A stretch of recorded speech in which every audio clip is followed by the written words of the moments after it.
What's going on, guys? Matty G back here with you on Football at Flags. Thanks so much for joining us. Have you ever wondered what a World Cup would look like in a March Madness format? Well, if so, today is your lucky day, as that's what we're going over in today's video. Now, for those who don't know, March Madness is the postseason tournament for the men's and women's collegiate basketball teams here in the United States. Currently, it sits at a 68-team field split into 4 regions, and it is a single elimination tournament to decide the national champions. Now, to make things simpler for today's video, we're going to drop that number from 68 down to 64.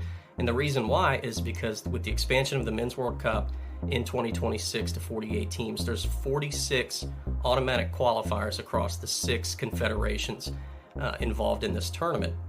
So if we take that total number, as you can see on the screen, from 46 and add 3 spots to each of the 6 confederations, that will get us to our number of 64 teams. Now, again, I know you could go through a lot of different formats to get to those 64, but to make today's video a little bit simpler, we're just going to take the top-ranked teams in each of the 6 confederations from the March window when FIFA dropped those rankings. While it would be awesome to sit here and predict every single one of these games, I'm not really sure you guys want to sit here and listen to me yap that long, so we'll just go over some highlighted points. First off, with this North region, I think this is pretty clear cut and dry. I think we could see Argentina face Germany and Italy take on Spain in the Sweet 16 and see those top 4 heavyweights battle it out to win this region. But in terms of who maybe has the toughest path, I think you look at Senegal and Ukraine as 2 teams very well. With Senegal, they'd have to face Paraguay, then possibly Germany, then possibly Argentina, and then maybe Spain or Italy down on the bottom side of the bracket just to get through. But again, I think it's really difficult. This is a really talented region, but I think the top teams are still maybe too difficult to get by. Who I have winning this region, though, I'm not going to tell you that until the end. Again, I would love for you guys to tell me down in the comments who you've got. We're going to go over kind of my final 4 at the end of this video, but I'm going to hold that thought for now. Bit more to talk about here with this South region, and as you can see, Belgium being the number 1 seed, Brazil the number 2, so on and so forth. For me personally, I think Brazil would be the favorite in this group. Again, depending on how Belgium is in terms of their form, they might be able to get out and win this region, but we'd have to wait and see. Another big question is, can the United States win too? Could they get by Burkina Faso and then possibly Iran in the next round and then maybe face Belgium in the Sweet 16?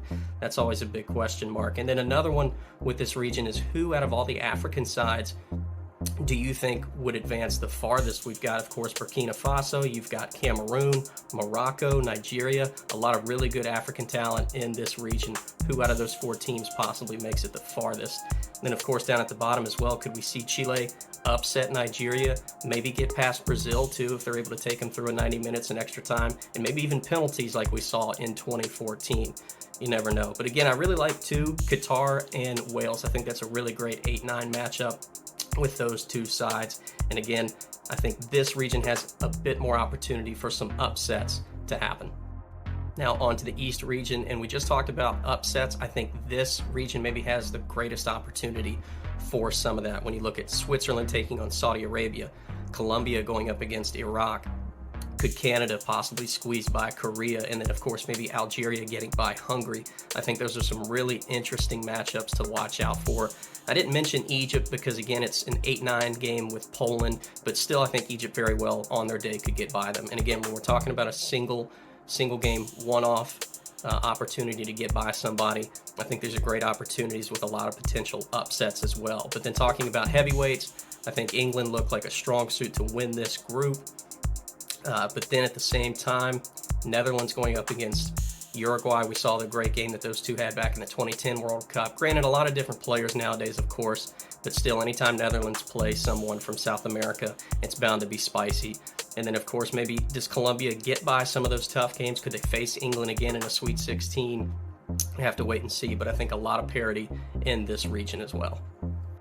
All right, the last region, of course, down in the bottom right-hand corner, the West region. And again, some really good opportunity for some upsets here as well. I like Ecuador and Scotland. I think that's a really good matchup between kind of 2 underdog teams that maybe some people forget about or don't realize how talented both of these sides are.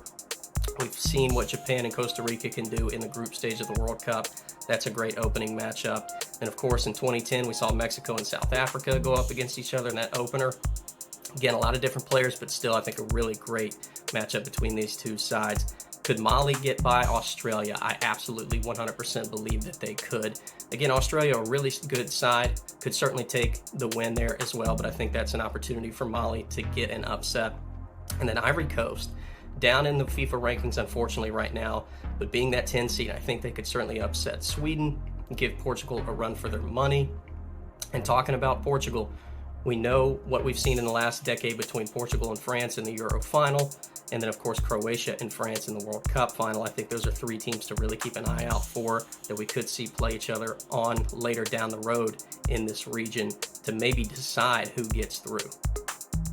Well, there you have it, guys. My final four: Argentina going up against Brazil, and England and France on the right side. What fantastic matchups with great rivalries intact as well to go up against one another in this World Cup March Madness format. For me personally, right now with how these teams have been playing, Argentina's still on a pretty good tear after that unbeaten streak they had a while ago. I would have them going up and defeating Brazil. And I'm actually going to take England over France. France have been a little shaky here as of late. I like what England's producing. I think that we could see Argentina and England in the final. And ultimately, I would have Argentina winning that one. But again, a fantastic Final Four, in my opinion. Certainly, guys, again, let me know down in the comments as well your own predictions based off these regions, who you would have in your own Final Four and winning this tournament as well. Guys, really appreciate everything. I hope you enjoyed this video. We're going to do the women's side coming up here shortly, so make sure you stay tuned for that. Make sure you hit that like and subscribe button. And until next time, guys, be good, be safe. See you soon.